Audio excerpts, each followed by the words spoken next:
જય જલારામ. શ્રી જલારામ આરોગ્ય સેવા ટ્રસ્ટ હોસ્પિટલ મેઘરજ, જિલ્લો અરવલ્લી. અહીંયા વાઘમવડીમાં આપણે ડેરીના સેક્રેટરી, ચેરમેન અને બધાના સાથ સહકારથી અને વિજયભાઈ ખાસ અમારા પહેલાંથી સાથે રહેવાવાળા બધાને અને ગામના સભાસદો જે હોય તેમના દ્વારા જ આ કામગીરી થતી હોય છે. અને મને ગણતરી એવી હતી કે વાઘમવડી એટલે મેઘરજની બાજુમાં 3-4 કિલોમીટર છે અને ત્યાં બસમાં જ બધા ઇન્સ્ટ્રુમેન્ટ હોય અને બસમાં જ આવી સારવાર મળે એના માટે મારી એક ગણતરી હતી. એટલે આજે મેં એટલા માટે કેમ્પ રાખ્યો છે.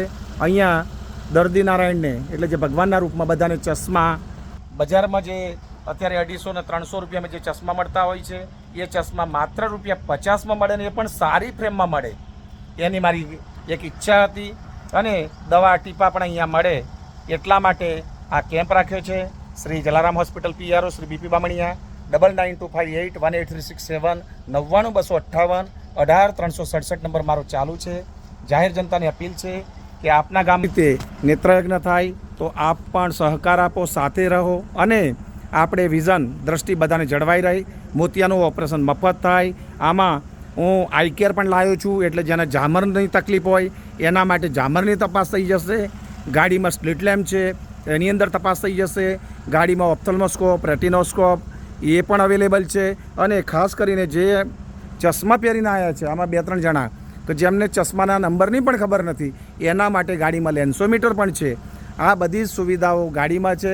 બાકી રાજકોટમાં હતો ત્યારે પણ અમે આવા કેમ્પમાં જતા હતા અને આવી મોબાઈલ યુનિટમાં કામ કરતા હતા જેમાં ઓપરેશન તો ઘણા થતા હતા. કેટરેક, ગ્લુકોમા, ટેરિઝમ, એન્ટ્રોપિયન, PC, સ્ક્વિન્ટ, આ તે ફલાણું ટીકડું કેટલાય ઓપરેશન. એટલે એ બધાના નિદાન થાય, હોસ્પિટલમાં જઈને પછી એના ઓપરેશન થાય અને જરૂર પડે એવા દર્દીને અમે હાયર સેન્ટરમાં પણ મોકલતા હતા. આ સુવિધાઓ જે જલારામ હોસ્પિટલમાં મોબાઈલ વાનમાં થાય, નિદાન થાય અને ઓપરેશન જલારામ હોસ્પિટલ સંતોષકારક થાય એની માટે આવી કામગીરી કરીએ છીએ. આમાં આપ સાથ સહકાર આપો. ફરીથી ડેરીનો અત્યારે વાઘમવડીનો હું દિલથી આભાર માનું છું કે જેમણે સહકાર આપ્યો અને અમારી ચા પાણી, નાસ્તો, જમવાની બધી વ્યવસ્થા ડેરી તરફથી કરી છે, જેમનો હું દિલથી આભાર માનું છું. અને ખાસ કરીને મારા દર્દી નારાયણને ₹1 ખર્ચો ન થાય એના માટે મારો પ્રયાસ છે, સંકલ્પ છે.